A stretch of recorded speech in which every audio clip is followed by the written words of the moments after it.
संख्यांचा एक विशिष्ट गट दिलेला आहे. दिलेल्या पर्यायातील एक पर्याय त्या गटाशी जुळतो. तो योग्य पर्याय शोधून त्या पर्याय क्रमांकांचे वर्तुळ या ठिकाणी आपल्याला रंगवायचं आहे. पहिला प्रश्न आहे 125, 64, 216. संख्यांकडे पहिल्यांदा आपल्या लक्षात येईल 125, 64 आणि 216 हा संख्यांचा जो गट आहे हा 5चा घन आहे, हा 4चा घन आहे, हा 6चा घन आहे. याचा अर्थ हा घनसंख्यांचा गट आहे आणि या पर्यायाचा विचार केल्यानंतर 512 ही जी संख्या आहे हा 8चा घन आहे. म्हणून पर्याय क्रमांक 2 हे या प्रश्नाचं अचूक उत्तर असेल. 67, 19, 41 या संख्याकडे पहिल्यांदा आपल्या लक्षात येईल की हे सर्व मूळ संख्या आहेत. हा मूळ संख्यांचा गट आहे. पर्यायांचा विचार केल्यानंतर आपल्याला या ठिकाणी लक्षात येईल 53, 53 ही एकमेव मूळ संख्या आहे. म्हणून पर्याय क्रमांक 3 हे या प्रश्नाचं अचूक उत्तर असेल.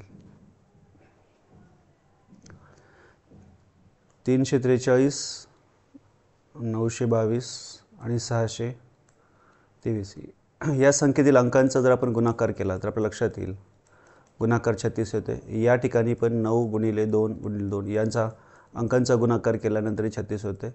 6 गुणिले 2 गुणिले 3 या सर्व अंकांचा गुणाकार केल्यानंतरही 36 होते. याचा अर्थ आपल्याला असा पर्याय पाहिजे ज्या संख्येतील अंकांचा गुणाकार केल्यानंतर गुणाकार 36 येतो. म्हणजेच 6 गुणिले 7 यांचा 6 गुणिले 6 गुणिले 1 यांचा गुणाकारसुद्धा 36 येतो. म्हणून पर्याय क्रमांक 2 हे या प्रश्नाचं अचूक उत्तर असेल. 72, 30 आणि 2. 72चा विचार केला आपल्या लक्षात येईल या ठिकाणी 8चा वर्ग अधिक 8 आहे. 30 म्हणजे 5चा वर्ग अधिक 5 आहे. 2 म्हणजे 1चा वर्ग अधिक 1 आहे. यासोबतच हा 9चा वर्ग वजा 9 आहे, 6चा वर्ग वजा 6 आहे आणि 2चा वर्ग वजा 2 आहे. याचा अर्थ वर्गसंख्या वजा ती संख्या किंवा संख्येचा वर्ग अधिक ती संख्या या प्रकारच्या संख्यांचा हा गट आहे. म्हणून पर्याय क्रमांक 3 हे या प्रश्नाचं अचूक उत्तर असेल. 56 म्हणजे हे असेल 7चा वर्ग अधिक 7 किंवा 56 म्हणजेच 8चा वर्ग वजा 8. म्हणून पर्याय क्रमांक 3 हे या प्रश्नाचं अचूक उत्तर असेल.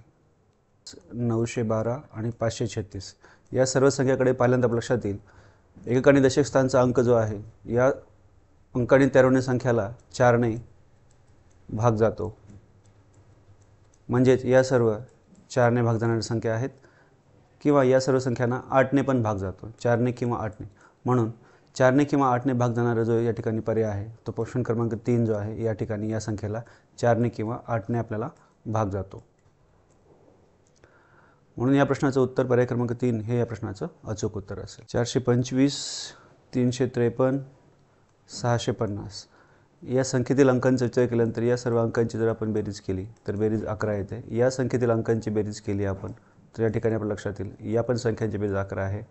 650 या संख्येतील अंकांची बेरीज केल्यानंतर या ठिकाणी बेरीज 11 येते. याचा अर्थ संख्येतील अंकांची बेरीज ही आपल्याला 11 पाहिजे आहे. असा पर्यायाचा विचार केल्यानंतर आपल्याला पर्याय क्रमांक 4 हा एकमेव पर्याय आहे ज्या ठिकाणी 7, 3 आणि 1 या अंकांची बेरीज केल्यानंतर उत्तर 11 येते. पर्याय क्रमांक 4 हे या प्रश्नाचं अचूक उत्तर असेल. 550, 432, 672. 550चा विचार करता लक्षात येईल 5 आणि 50 म्हणजे हा 5चा वर्ग गुणिले 2 सोबत आहे, हा 4चा वर्ग गुणिले 2 हा 32 सोबत आहे. 72 याचा अर्थ हा 6चा वर्ग गुणिले 2 सोबत आहे. याचा अर्थ संख्या आणि संख्येच्या वर्गाची दुप्पट या ठिकाणी आपल्याला पाहिजे असा पर्याय पर्याय क्रमांक 2 मध्ये आहे. ज्याचा अर्थ 7चा वर्ग गुणिले 2 म्हणजे हा 98 असेल आणि ती संख्या म्हणजे 798 अशा प्रकारे संख्या तयार होणार आहे. म्हणून पर्याय क्रमांक 2 हे या प्रश्नाचं अचूक उत्तर असेल. 128, 11, 67 संख्यांच्या बाबतीमध्ये विचार केल्यानंतर ह्या ज्या संख्या आहेत हा 5चा घन अधिक 3 आहे, हा 2चा घन अधिक 3 आहे, 67 म्हणजे हा 4चा घन अधिक 3 आहे. याचा अर्थ संख्येचा घन अधिक 3 या प्रकारे तयार होणाऱ्या संख्यांचा हा गट आहे.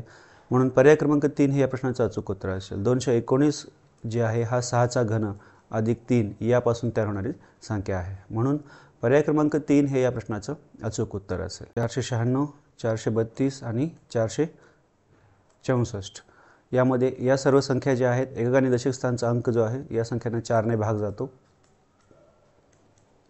म्हणून 4ने भाग जाणारी संख्या जी आहे ती पर्याय क्रमांक 2 या ठिकाणी हे आपलं अचूक उत्तर असेल. यासोबत आणखी एक उत्तर या प्रश्नाचे येऊ शकते. 4 गुणिले 9 भागिले 6 बरोबर 6 आहे. 4 गुणिले 3 भागिले 6 बरोबर 2 आहे.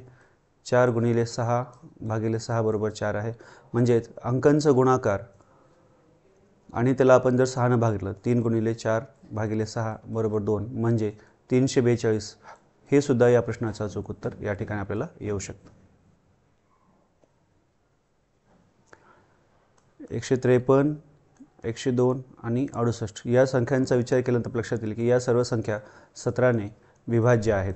म्हणजे या सर्व संख्यांना 17ने पूर्णतः निशेष भाग जातो. म्हणून पर्याय क्रमांक 1 ह्या प्रश्नाचं अचूक उत्तर असेल. 999, 124, 511 या संख्यांचा विचार केल्यानंतर आपल्याला या ठिकाणी लक्षात येईल 999 म्हणजे हा 10चा घन वजा 1 आहे. 124 याचा अर्थ हे 5चा घन वजा 1 आहे.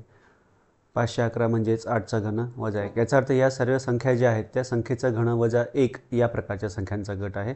पर्यायाचा विचार केल्यानंतर पर्याय क्रमांक 4 हे या प्रश्नाचं अचूक उत्तर असेल. 63 याचा अर्थ असा आहे हा 4चा घन वजा 1 आहे. म्हणून पर्याय क्रमांक 4 हे या प्रश्नाचं अचूक उत्तर असेल. परीक्षेच्या परिपूर्ण तयारीसाठी चॅनलला लाईक आणि सबस्क्राईब करायला विसरू नका. धन्यवाद.